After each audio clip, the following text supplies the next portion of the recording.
baton now to conduct one of the most exciting pieces of music of all of my years. This Don Costa arrangement of the Fred F. John Kander love song to the city that never sleeps and the ball team that lost. Start spreading. I begun to thee this day, I say, beware, beware, beware the leaven of pride. I want to be a part of it.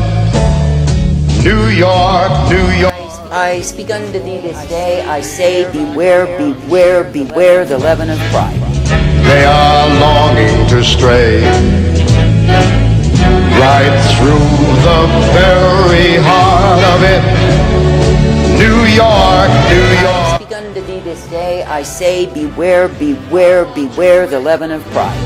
For I say that pride is a deadly foe. I say pride is a killer, a murderer, a devourer of souls, and I say that it will rob a man of his love for me. And I say when you give way to pride, you will swell up and imagine you know everything when you know nothing at all. And I say that you will be resistant against my counsel, against my direction, refusing to receive the same. I say this day that I, the living God, never called my people to give themselves to pride, to give themselves to arrogance and vain conceit. But I say that I've called my people to be ever giving themselves unto me in this wicked, perverse, and vile generation. For I say you are living in a time when pride is a proud ruler over the land.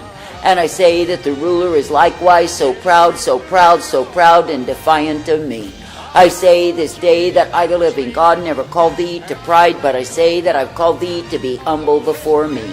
That is, I've called thee to keep yourselves from the leaven of pride, lest you be devoured and destroyed in the same. For I say that those who are blinded by pride are as men drunken. I say they will walk in front of the oncoming train. Race across.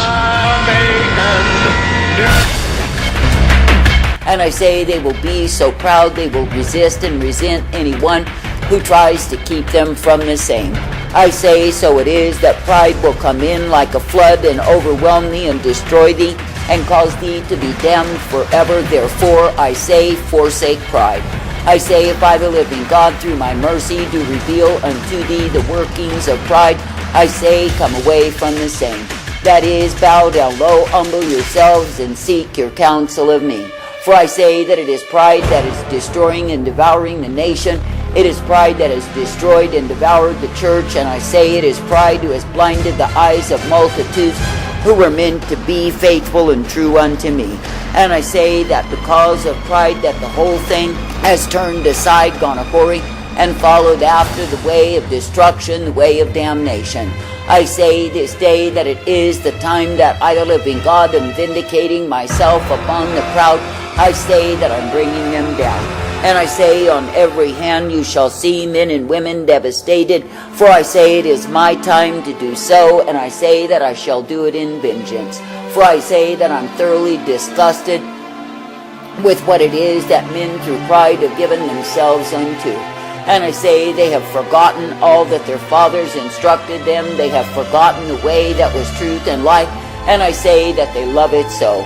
I say they have gone a-whoring, gone a-whoring, gone a-whoring, and I say they shall reap the reward that is given unto whorish women. I say they shall be beaten for the same.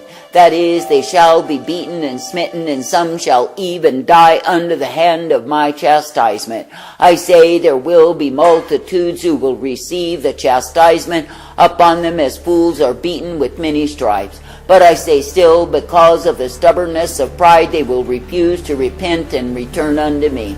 Or elsewise they will refuse to bow down, to cry out, to find out why it is that they are under such sore distress and calamity on every hand. I say this day that I, the living God, never called thee to give in to the leaven of pride, to be bound in pride, to pursue the course of the same. But I say that I've called thee to be thankful that it is me you are privileged to look unto, to believe, to trust, to obey. I say that I've called thee to be thankful that I am indeed the one who is ever present, to give my mercy, my truth, and my light unto thee. For I say, if it is me, the living God, that you seek to please, to obey, and follow after, you will find that I am ever present to give my life unto thee. And yes, you will find that I am ever present to direct thee, correct thee, and guide thee forth in the blessedness, truth, life, and strength that I provide.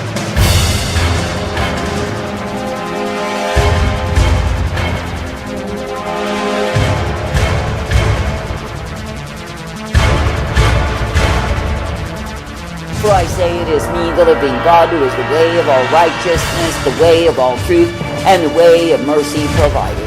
And I say when it is me, the living God, that you will continue to look to believe, to trust, to obey, you are guided forth in the humility way. But I say if you reject my hand upon thee and think that you do not need to be guided nor corrected, I say you are going in the way of pride. And I say that pride will erode you, destroy you, and devour your soul. I say this day that I, the living God, do put the members in the body as it pleases me. And I say when any man or woman thinks they have no need of any other, they are deceiving themselves. For I say it is me, the living God, who does fitly frame and shape together what it is that is well-pleasing unto me. I say, therefore, this day be subject unto me, be subject one to another.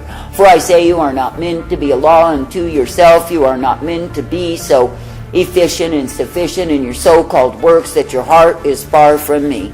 I say this day that I, the living God, do not desire to see in thee the leaven of pride, for I say that it is indeed an infectious disease. That is, when one is swollen on pride, they will pass it on to another who is unsuspecting, and I say they receive the same poison into their bosom. I say this day that I, the living God, do not want thee to be poisoned by pride, but I want thee to walk in the humility way that I've set before thee. That is, ever willing to bend the knee, to bow down low, to be subject unto me day by day. For I say it is me, the living God, who knows the way to keep thee in a wicked, perverse, and vile generation, when I am indeed vindicating myself upon the proud. That is, if I give you a humility occupation, so to speak, in the sense of what it is that you do for me, I say do not resent the same. But I say be thankful that I, the living God, know exactly what you have need of to keep you in humility, in subjectivity unto me. That is, that you do not find yourself taken in the plague of pride and likewise destroyed. For I say that pride is indeed a plague upon this nation, and even when I smite them, even when I vindicate my wrath, my fury, my indignation against them, do you hear them cry out to repent? I say, do you hear them humble themselves? Do you hear them confess their sins? I say, nay. I say they only wax bolder in iniquity and darkness, even though I have beaten them down to the dust. And I say they shake their fist to the sky and vow they will return.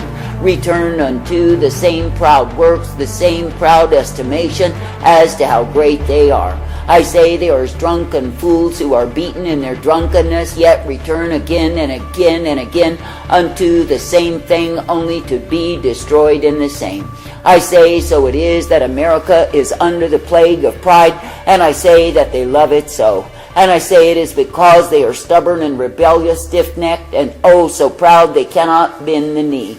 And I say that a nation that once sought me and sought my counsel and repented unto me, no longer even seeks their counsel of me. But I say they have gone down to Egypt, they have sought their counsel of that which is lies, and I say that they love it so. And I say daily they wax bolder in the flaunting of their perversion, the flaunting of their sin, their adultery, their fornications,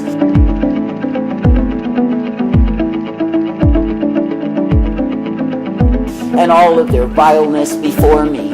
And I say they offer their children as sacrifices, and they have no conscience over the same. And I say they go on and go on in the shedding of innocent blood, and literally devouring human souls. And I say all the while they are under the plague of pride, they love it so because they are drunk on the same.